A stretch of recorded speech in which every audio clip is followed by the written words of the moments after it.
Hi, this is Mike Rogers Show. Mike Rogers here with you. And today we have a very special guest. He created an electronic songwriting and multimedia performance project called iSynthesis. The first album, Avalanche, was released in 2004 and received a high 5 in the German alternative charts and had songs in the top 10 of the French alternative charts.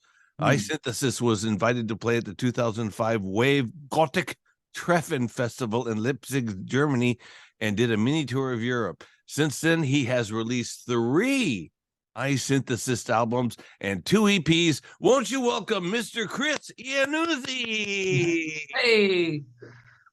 Hey, Chris, do I pronounce your last name right? Ianuzzi?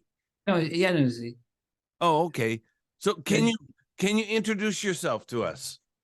Yeah, well, let's see. I'm a composer, write music, and I do a synthesizer. You see all that stuff? Oh, I see. Yeah, I make noise. And let's see. I started off a long time ago working with Suzanne Ciani. I was her assistant. Wow. The reason I moved to New York. I was in college and I read about her in a magazine. I said, I'm going to New York. I'm going to be her assistant. And I did. I called on the phone. It took me a long time, but I got the job. And it was great. Wow, that's cool. Yeah. Can you set your camera up so that you're a little bit more back? So your whole, yeah, that's good. So your whole head's in the picture. So, how did you get started in doing what? Oh, wait a minute. So what kind of music do you make? Is this they got what do they call it? EDK and electronic music? What do you call your music? I don't really call it anything right now. I think there are a lot of people are just saying post-punk, and I don't know really what that means. I remember the punk thing from many years ago, and it is post that. So is there a lot of things. I don't know. Oh, yeah. Post. I make different stuff too. You know, it's like I do the songs. I do the Christian Uzi, the album that's out now, and the material that's upcoming is all songs. But that doesn't mean that's the only thing I do. I do a lot of different instrumental type things and atmospheric things. And so, you mean you make commercial music, or you're doing commercials for TV, or what are you doing? That's a long time ago. All through the 80s, I worked with Suzanne, on her company. They did music for commercials. I went after that. I moved in. I was in a band that was actually signed through Meldoc Records in Tokyo, and we came over there and did a couple of tours, a couple of years of that, and I had some good times. And then we moved on to Europe, and when I came back to New York, the Ciani thing had finished, and I ended up working with people I knew from her and different companies too. That one, and then I did a lot of commercial. Not necessarily as many commercials as I did in the 80s. It was more the there was a soundscape for a multimedia exhibition, and a lot more things that branched off from that. Okay, so yeah, you've done projects with Vangelis and Peter Baumann, and you've even had Billboard hits. You've even had like a Billboard chart-topping projects such as AEIOU, or by that was I was just a session player on that. I came in with synthesizer and made sounds. I got hired back in the 80s type of thing. And, so okay, so tell me how you started out. So you said you played with Suzanne Ciani, and how did you get before that? When did you start like as a kid? When did your dad give you a Casio for Christmas or something? There weren't any of those back then. It was a piano, and I learned piano, and I went back and forth. Sometimes I would play piano and learn it, and then I move on to something else in life, and then come back again. At 10 years old, then I heard electronic music, and I heard synthesizers, and I remember the first time I actually saw a synthesizer was a Moog, and I knew from that point on that I heard Kraftwerk's Audubon that was played on the radio. I'd known about Morton Subotnick doing the Silver Apples of the Moon, and that was a big deal. People were saying, it's so strange, it's electronic music. And but then it branched off into Beatles and stuff with synthesizers, and it went on. Who else? There was Tangerine Dream, there was Kraftwerk, there was just hundreds of things. It was just happening really fast. It was booming. Yeah. And it was, by the time I moved to New York, I read that article about Suzanne. I came to New York in '79, and New York was really booming then, and the new music was happening, and was all, the Ramones period, Blondie, Talking Heads. That was really coming. They'd passed the New York scene and gone on to be famous people. They were all big time. And where did you live before you moved to New York? I was at a music school in Virginia, Winchester, Virginia. It was that point, it was Shenandoah Conservatory of Music. Now it's just Shenandoah University. And they had a closet that has an ARP 2600 in it, and I stayed in there like all the time. I stayed all night. I was just staying and plug things in and have a blast. Wow. So then you said you read a magazine about Suzanne. Yeah. And you decided. So what magazine was that you were reading? I mean, this Contemporary Keyboard. Oh, Contemporary Keyboard. Okay. So you read about Suzanne Ciani, and then you decided, okay, I'm going to work for her. So tell us about that whole process and how that happened, because I think a lot of people would be very interested in advice on like how to start, or what do you have to do to become. It's a matter of getting the will together to pick up the phone and do something, and I called her, and she was very open and very easy to talk to on the phone. I came to New York and it was like, yes, we're getting together. Now, the things that happened, being somebody coming from Virginia, I was like 20 years old.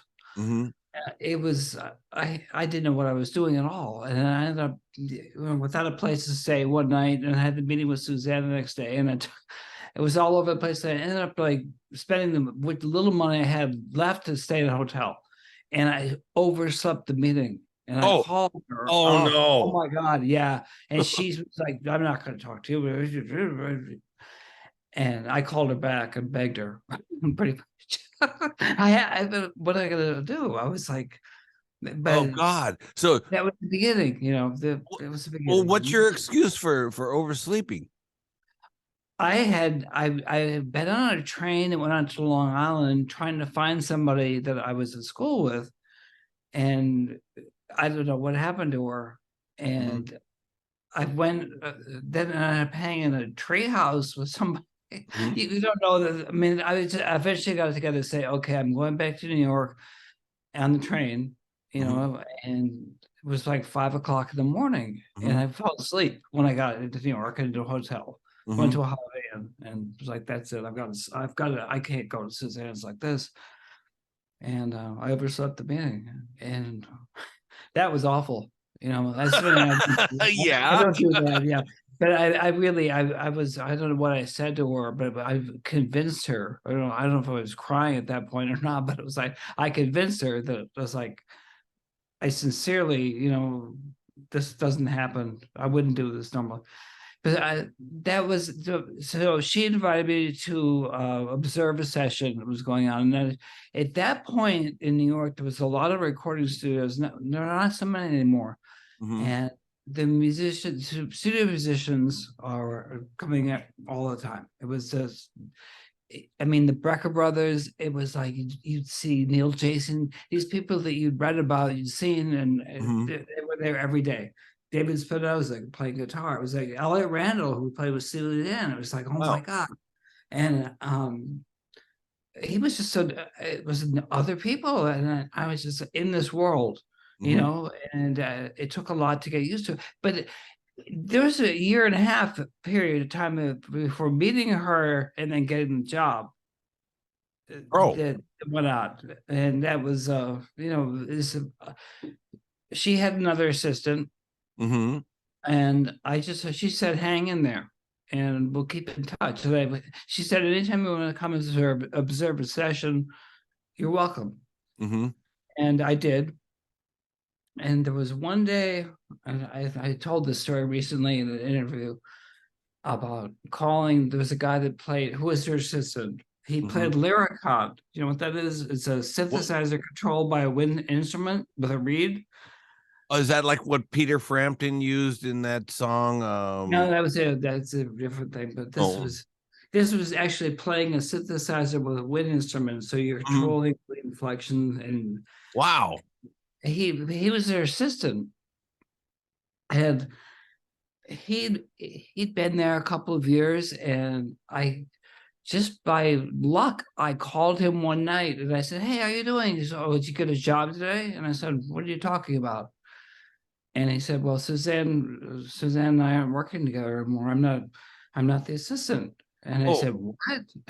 And he said, call her, you know. And I said, and I mean, he's the type of person that talks a lot, loves to talk. And he's talking, and I said, well, you know, I got a phone, and I got the phone.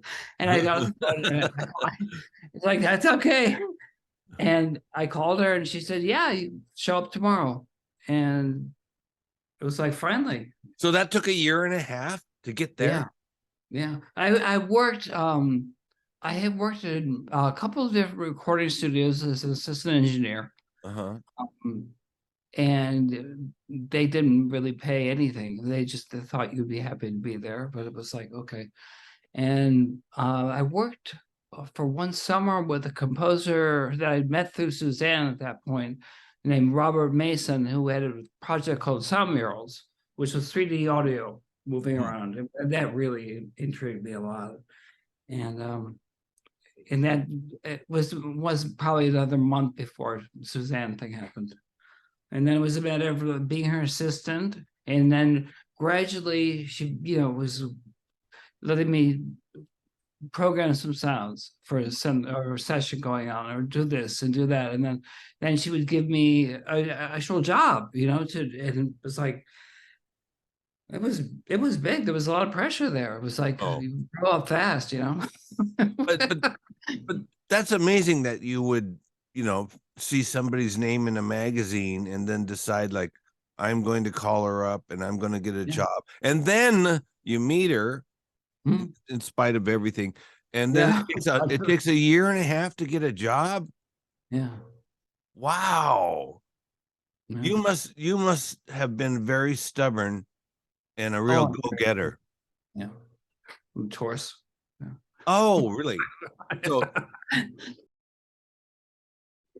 So I didn't really catch that. So when you were a little kid, I read something that said, you know, your interest in electronic music never waned after you heard this Moog synthesizer at a music store. And when you went to the dentist, you had a childhood hallucinogenic memory. Well, the whole story is I had to have some type of surgery done with my teeth, and they gave me drugs, and I was in a hallucinogenic state, and I dreamed all these sounds and these things moving around. It was really an acid trip, I guess, in dental ways. And when I heard the synthesizer in a store, that was like, made me wake up and go, that's what I heard in the state I was in. So that's where I came from with that. Yeah. Wow. So then, okay. And before you met Suzanne Ciani, you went to the American Society for University Composers, and you were playing. I read you played the piano using a chisel, a rubber wedge, and processed the sound through an ARP 2600. So, how do you play the piano using a chisel, Chris? Well, that happened like there was a concert and there was a synthesizer and there was a tape running and there was an opera singer that was also involved in that. And what I had, if you get with a grand piano, when you open the lid, the strings are there and you can, move a rubber wedge across the strings and vibrate that. And the chisel I shouldn't have done that in the inside of the piano, but loud percussive sound, and I had a microphone in there, and that it got processed through the 2600, and it was really a lot of fun. That was the beginning of the. But were you doing a performance, or you're making? Yeah, it was a performance in front of a bunch of students or something. Yeah, and teachers and people that come there. It was a convention. It was American Society of University Composers, and that it was the Shenandoah School. So there were other students there too. Yeah. So they must have thought, okay, Chris is a little bit out there. They knew that already. Wow, that's cool. And then you worked with Vangelis, and that was Dream member Peter Baumann. Yeah. Tell us about that. That's amazing. That was he was a friend of Suzanne's, and so I met him, and he was working on an album, and said, "Why don't you come by?" And then I was like, I was starstruck too. The Tangerine Dream was that was a big deal, Yeah. But Peter was at that point, he was trying to do the 80s synth pop thing with songs, and I helped him with that. And one of the most fascinating things was one day he said, "Want to do a remix of something?" And I didn't really know what that was, but I thought, okay. And it was for Conrad Schnitzler, who's dead now, and it's a record that I've seen it around now. Called "Here the Russians Come," and Paris Berlin Express, but train Paris Berlin Express, and that was really interesting. We did remix parts he had done, then added stuff to it, and that was another great thing. And so, when you did this with Vangelis and with Peter Baumann, did you get paid, or do you get royalties or whatever? Not with Peter Baumann. Suzanne, I was paid. At that point, I don't think I was her assistant anymore. I had broken off and I was working freelance. So this was working on an album of hers called Velocity of Love. She was going off in a new age direction at that point. And I was there every week, and I was paid for that. Yeah. So when you say Suzanne was off in a new age direction, new age is like, wow, music. Is that what it is? It was more peaceful with a classical attitude. Like meditation music or something like that? Yeah, her stuff's a bit more than just meditation. It's I don't know how to really describe the new age. A friend of mine who's really sarcastic says it's major and minor chords played till everybody falls asleep.